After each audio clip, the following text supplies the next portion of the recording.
నమస్తే, welcome to our channel. గత ప్రభుత్వ హయాంలో జరిగినటువంటి అతిపెద్ద కుంభకోణం మద్యం కుంభకోణం అని చెప్పి పలు ఆరోపణలు అయితే వస్తున్నాయి. మరి ఇదే విషయంలో దర్యాప్తు జరుగుతుండగానే మిథున్ రెడ్డి సుప్రీంకోర్టులో ముందస్తు బెయిల్కి వెళ్లారు. మరి దీనికి కౌంటర్గా రాష్ట్ర ప్రభుత్వం కొన్ని కీలకమైన అంశాలతో దాఖలు చేసింది. అయితే ఇందులో ఏం అంశాలు ఉన్నాయి తెలుసుకునే ప్రయత్నం చేద్దాం. దీన్ని పూర్తిగా విశ్లేషించడానికి మనతో పాటుగా ఉన్నారు పొలిటికల్ అనలిస్ట్ రాహుల్ అయ్యర్ గారు. నమస్తే. నమస్తే అండి. ఈ మద్యం కుంభకోణంలో ప్రధాన సూత్రధారి మిథున్ రెడ్డి అండ్ దాదాపు 3,500 కోట్లకు పైగా దండుకుని ఉంటారు. ఇటువంటి పలు అంశాలతో రాష్ట్ర ప్రభుత్వం కౌంటర్గా దాఖలు చేసింది. ఏంటి అసలు ఏం జరిగింది? ఈ మద్యం కుంభకోణంలో కర్త కర్మ క్రియ అంతా రాజ్ కసిరెడ్డి అని చెప్పి విజయసాయి రెడ్డి చెప్తున్నారు. ఇప్పుడు రాష్ట్ర ప్రభుత్వం కౌంటర్గా దాఖలు చేసింది. ఇందులో మిథున్ రెడ్డి ప్రధాన సూత్రధారి. అసలు ఏం జరిగి ఉండొచ్చు? 2019 అక్టోబర్ సెప్టెంబర్ సెప్టెంబర్ అక్టోబర్ ఈ టైం ముందు వరకు మద్యం అమ్మాలన్నా, మద్యం ఎవరైతే తయారు చేస్తున్నారో ఆ బ్రాండ్స్, ఇంటర్నేషనల్ బ్రాండ్స్ కానీ లోకల్ బ్రాండ్స్ కానీ ఏవైనా లిక్కర్ అథారిటీస్ ఆఫ్ ఇండియా వాళ్ళకు ఒక పోర్టల్ ఉండేది. ఆ పోర్టల్లో మీరు దరఖాస్తు చేసుకోవాలి. మేము ఈ లిక్కర్ని మేము తయారు చేస్తున్నాము, ఈ లిక్కర్ ప్రైస్ ఎంత, అవుట్ సేల్ ప్రైస్ ఎంత, ఇన్ సేల్ ప్రైస్ ఎంత, అంటే అవుట్లెట్ది రీటైల్ ఇది ప్రైస్ అన్నీ వేసి వాళ్ళు పెట్టాలి. అన్ని పోర్టల్ ద్వారానే వెళ్ళేవి. ఆ పోర్టల్ ద్వారా దానికి వచ్చే మనీ అంతా కూడా ప్రభుత్వ ఖజానాకి వెళ్ళేది. ఓకే, ఎందుకంటే అది కూడా లిక్కర్ అనేది కూడా గవర్నమెంట్కి ఒక one type of the source of income. ప్రజల దగ్గర నుంచి తీసుకునేదే కదా అది కూడా జనరల్గా. సో అలాంటి పోర్టల్లో కూడా అవకతవకలు చేసి సంపాదించుకున్న ప్రభుత్వాలు కూడా ఉన్నాయి all over India. But Andhra, Telangana రాష్ట్రాల్లో ఎక్కువగా ఆన్లైన్ మనకి ఎప్పుడైతే ఈ ఫోన్పేలు, గూగుల్ పేలు, డిజిటల్ పేమెంట్లు ఎప్పుడైతే వచ్చాయో పేటిఎం దగ్గర నుంచి మనం వెళ్ళి స్కానర్తో స్కాన్ చేసుకొని తీసుకునే వాళ్ళం. కానీ బయట గవర్నమెంట్ అవుట్లెట్స్లో ఫోన్పేలు, గూగుల్ పేలు ఉండేవి ఒకప్పుడు. 2019 నుంచి ఫస్ట్ ఆఫ్ ఆల్ వాళ్ళు ఈ అక్రమాలకి పాల్గొనే ముందు ఒక ప్లాన్ చేసుకున్నారు. ఆ ప్లాన్లో ఎవరెవరు ఇన్వాల్వ్ అయినారో నేను నేమ్స్ రాసుకున్నాను, బికాస్ నేమ్స్ అనేవి చాలా ఇంపార్టెంట్ కాబట్టి. ముందు అసలు ఆ ప్లాన్ ఏంటో చెప్తాం.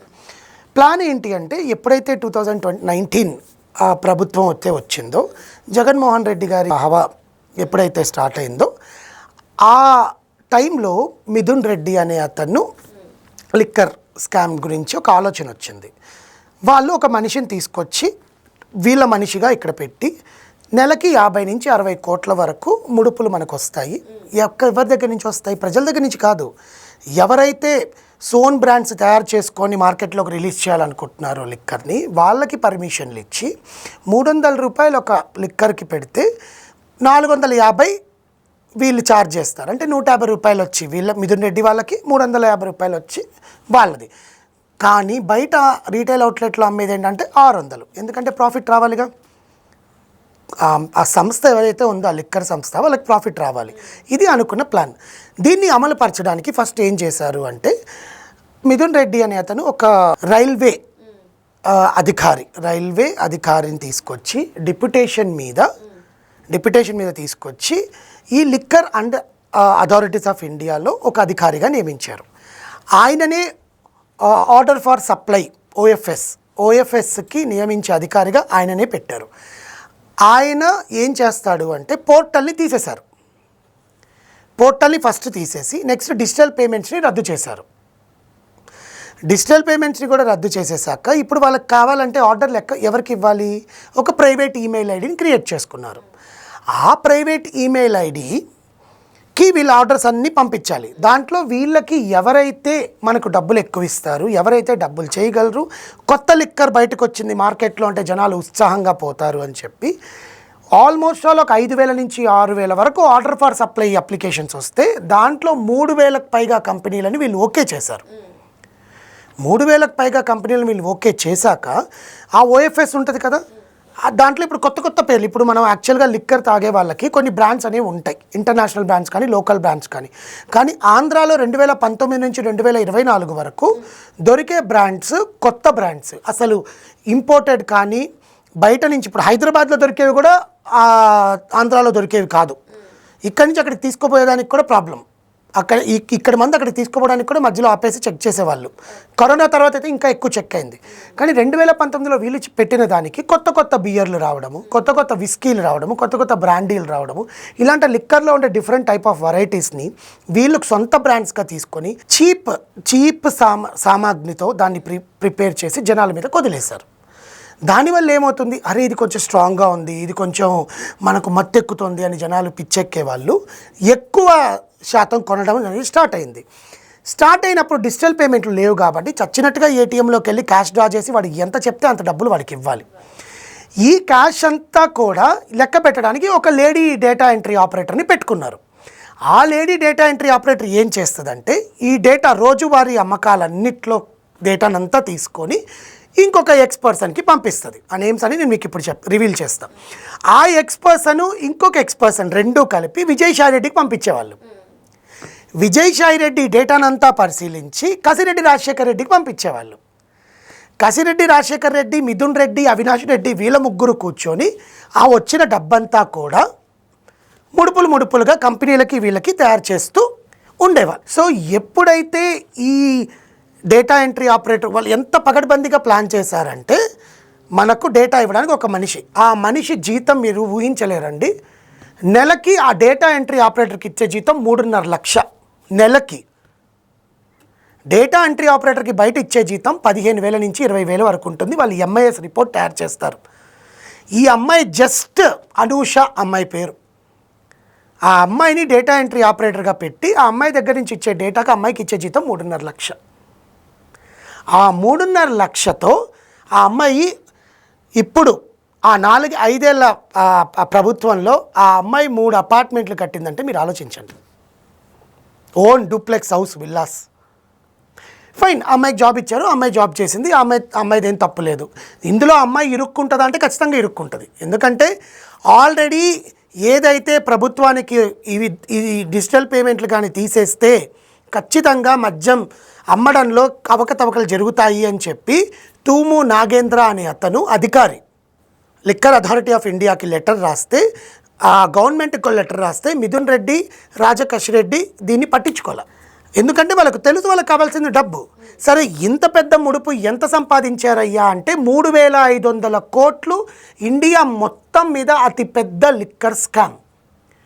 అది కూడా వీళ్ళకి హవాలా బిజినెస్ చేశారు, మనీ లాండరింగ్, ఆన్లైన్ పేమెంట్స్. ఏదైతే అంతా క్యాష్ తీసుకుంటున్నారు కాబట్టి ఆ క్యాష్ అంతా కూడా సైఫ్ అనే వ్యక్తి తీసుకొని వచ్చి బిస్మిల్లా అనే అతనికి ఇచ్చేవాడు. ఆ బిస్మిల్లా అనే అతను హవాలా చేసి దుబాయ్లో, వీళ్ళందరూ దుబాయ్ వెళ్ళి అక్కడ క్యాష్ అంతా కలెక్ట్ చేసుకొని ఇలా చూసుకొని అక్కడ ఒక చీటి తీసుకొచ్చి ఇక్కడ హైదరాబాద్లో మాదాపూర్లో విజయసాయి రెడ్డి ఇంటి వెనకాల ఆ డబ్బు పంపిణీ అనేది జరిగేది. ఇక్కడ విజయసాయి రెడ్డి ఈరోజు సిబిఐ అధికారులకు కానీ ఈడీకి కానీ వెళ్ళి చెప్పింది ఏందయ్యా అంటే నాకేం సంబంధం లేదు, నేను జస్ట్ అక్కడ కూర్చున్నాను అన్నాడు. అరే నీకేం సంబంధం లేదని మేము నిన్ను పిచ్చోళ్ళలాగా మేము ఇంటర్వ్యూ చేస్తామా, మేము నీ దగ్గర నుంచి మేము విచారణకు పిలుస్తామా, వెయిట్ చెయ్యని చెప్పి వీళ్ళే డేటానంతా కలెక్ట్ చేసి ఎవరెవరికి ఎంతెంత డబ్బు వెళ్ళిందో లెక్కలతో సహా తీసుకొచ్చి ఈరోజు కోర్టులో కౌంటర్ దాఖలు చేశారు. మిథున్ రెడ్డి ఏం చేశాడు, ఆయనకి తెలుసు వీళ్ళు అరెస్ట్ అయిపోతే ఇంక బయటికి రాడు. 3,500 కోట్ల స్కామ్కి ఆయన మినిమం అయితే 6 నెలలు జైల్లోనే ఉంటాడు. తర్వాత ఆయనకి బెయిల్ వస్తుందో ఏమొస్తుందో వాళ్ళ ఏం చేసుకుంటారో పక్కన పెట్టి, ఈ 3,500 కోట్లు కూడా ముడుపులుగా మొత్తం అందరికీ చేరి మన జగన్మోహన్ రెడ్డి గారికి దీంట్లో 60% వాటా నెలకి. మిథున్ రెడ్డికి కాదండి, పైనుండే ఆయనకి. ఆ విషయం ఎవరైనా గుర్తించాలి మనం. ఎందుకంటే ఒక ముఖ్యమంత్రికి తెలియకుండా ఇంత పెద్ద స్కామ్ జరుగుతుందా? ముఖ్యమంత్రి ఉండే హయాంలో ప్రభుత్వ ఖజానా ఖాళీ అయిపోతుంది, నిధులు లేవు అని చెప్పి 5 ఏళ్ళు మొరపెట్టుకున్న ముఖ్యమంత్రికి 3,500 కోట్లు ఈ లిక్కర్ నుంచి ఇన్కమ్ రావాల్సింది, source of income, one of the source. అలాంటిది నీ ఖజానాకి రావట్లేదు అంటే నువ్వు పట్టించుకోవాల్సిన పని లేదా ముఖ్యమంత్రి? మాకు సంబంధం లేదు, కావాలని మా మీద ఆరోపణలు వేస్తారని మాట్లాడుతున్నారు ఈరోజు వైసీపీ నాయకులు. సంబంధం లేకుండా ఎలా ఉంటుంది? ప్రభుత్వ ఖజానా మొత్తం ఖాళీ అయిపోయి ప్రభుత్వ ఖజానాలో ఏం లేకుండా 5 సంవత్సరాలు మీరు మొత్తం దోచుకొని ఇళ్లలో పెట్టి, అక్కడ వైజాగ్లో ఒక ప్యాలెస్ కట్టి, అమరావతిలో ఒక ప్యాలెస్ కట్టుకొని ప్రతి ఒక్కరు వాళ్ళ వైసీపీ పార్టీలో ఉండే ప్రతి అధికార నాయకుడు ఉండే పిల్లలందరూ కూడా అమెరికాలో, యూరోప్లో, యూకేలో చదువుతున్నారు. ఎట్లా వెళ్ళారు వాళ్ళు? గవర్నమెంట్ ఇచ్చే జీతం ఎంత తక్కువే కదా. వాళ్ళకి ఎక్కడి నుంచి వచ్చే ఆస్తులు? విజయసాయి రెడ్డి గారి వాళ్ళ వైఫ్ ఒక ఐటీ కంపెనీకి CEO. ఐటీ కంపెనీలో 1000-15,000 మంది, 1000 నుంచి 15,000 మంది వరకు పనిచేస్తున్న ఎంప్లాయీస్కి, మీకు ఒక ఎంప్లాయీకి 15,000 రూపాయలకి జీతం వేసుకున్నా కూడా నెలకి వాళ్ళు 15 లక్షలు పే చేయాలి.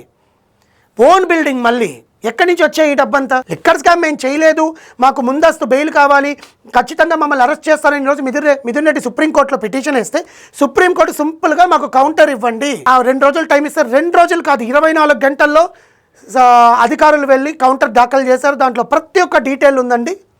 ఎవరెవరిని ఎక్కడెక్కడ నియమించారు, రైల్వే నుంచి తీసుకొచ్చిన అతన్ని డిప్యూటేషన్ మీద ఎందుకు పెట్టారు, ఆ అనూష అనే అమ్మాయి ఎవరు, అనూషకి విజయసాయి రెడ్డికి సంబంధం ఏంటి, అవినాష్ రెడ్డి దీంట్లో ఎంత కీలక పాత్ర పోషించారు, ఆ సైఫ్ ఎవరు, ఆ బిస్మిల్లా ఎవరు, ఇవన్నీ బయట పెట్టారు. తూము నాగేంద్ర అనే అతను నేను లేఖ రాశానండి, వాళ్ళు పట్టించుకోలేదు, 4 సార్లు లేఖ రాశాను, నన్ను తోసిపుచ్చేశారు అని చెప్పిన వాళ్ళు ఈరోజు మాకు లేఖ రాలేదన్నారు. లేఖ రాసినట్టుగా లేఖ చూపించారు కదా, ఈరోజు ఎందుకు మాట్లాడట్లేదు వీళ్ళు?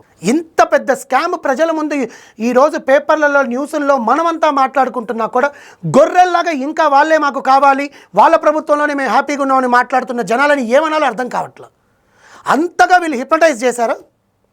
సొంత ఊరండి, సొంత జిల్లాలో కూడా అతనికి ఇప్పుడు మద్దతు లేదు. సొంత బాబాయిని చంపినందుకే మద్దతు లేదు, అందరికీ తెలిసిపోయింది అది. కానీ వీళ్ళని ఏమైనా చేస్తారేమో అని చెప్పి వీళ్ళు మాట్లాడకుండా ఉన్నారు. ప్రజలు ఒక్కసారి తిరగబడితే ఎవరు వచ్చి మాట్లాడతారండి బయట? నువ్వు మమ్మల్ని దోచుకున్నావని మాట్లాడితే చంపేస్తారు అందరినీ. ఎంతమంది నన్ను చంపుతారు? ఆంధ్ర రాష్ట్రం మొత్తం రక్తపాతం చేస్తారా? 3,500 కోట్లు అండి చీప్ లిక్కర్. అసలు blue horse, white horse, blue nine ఏంటేంటో అయ్యి.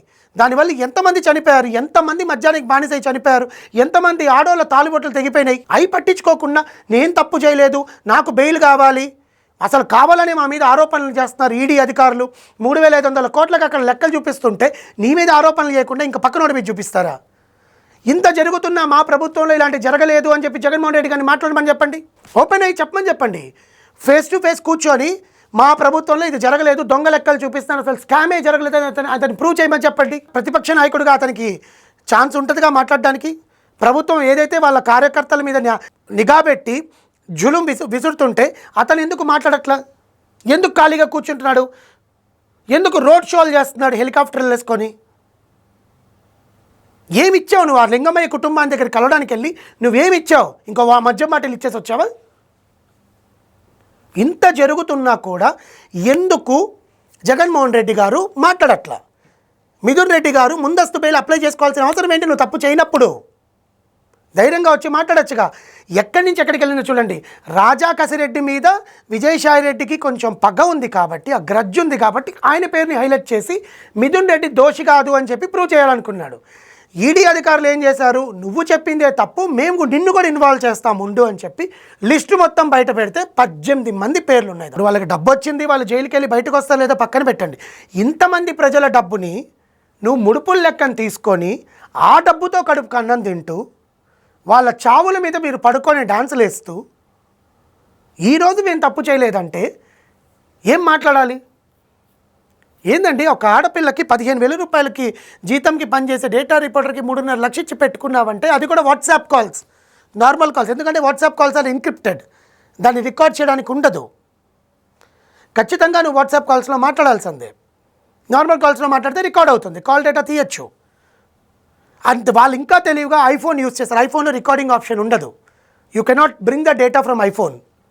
ఇప్పుడు కొంచెం ఏదైనా రూల్స్ వచ్చాయి, కానీ దానికి హై సెక్యూరిటీ ఉండే ఒక పర్మిషన్ తీసుకుంటే తప్ప you cannot track any iPhone. అంత పగడ్బందీగా ప్లాన్ చేసిన డేటాని ఈడీ అధికారులు సింపుల్గా తీసుకొచ్చి అక్కడ ముందు పెడితే షాక్లో ఉన్నారు ఈరోజు మొత్తం. మిథున్ రెడ్డికే షాక్ ఈరోజు ఆ న్యూస్ చూసి, ఎక్కడి నుంచి వచ్చింది ఇంత డేటా అని.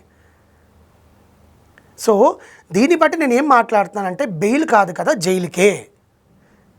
బెయిల్ మాత్రమే రాదు, జైలుకే పోతాడు. ఇందులో ఎంతమంది బయట ఉన్నారనేవి అన్నీ కూడా ఈ నెల 5వ తారీఖు మళ్ళీ కోర్టులో పిటిషన్కి దాఖలు చేస్తామని ఈడీ అధికారులు చెప్పారు.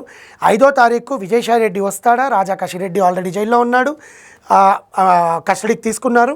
ఆల్రెడీ నాకు కస్టడీ కావాలి మిథున్ రెడ్డిని. కస్టడీలో మేము 5 రోజులు కస్టడీలో అతను మాతో ఉండాలి. అతనే ముఖ్య పాత్రధారి. అతన్ని మేము విచారించాలి. అతన్ని మా స్టైల్లో విచారించాలి. ఏదైతే లాస్ట్ టైం నన్ను కొడతారు పోలీసులు, నాకు 2 లాయర్లు కావాలి, నన్ను కొట్టైనా సరే నాతో ఆన్సర్ చేస్తానని మాట్లాడిన మిథున్ రెడ్డి ఈరోజు పోలీస్ వాళ్ళు, ఈడీ అధికారులు మా స్టైల్లో మేము నిజాన్ని రాబడతాము అని చెప్పి కౌంటర్ దాఖలు చేస్తే సుప్రీంకోర్టు దానికి పర్మిషన్ ఇచ్చింది. మిథున్ రెడ్డికి 3rd డిగ్రీ ఉంటుందా లేకపోతే నార్మల్గా ఆన్సర్ చెప్తాడనేది మనం రేపు చూద్దాం. మరో అంశంతో మళ్ళీ కలుద్దాం. Thank you.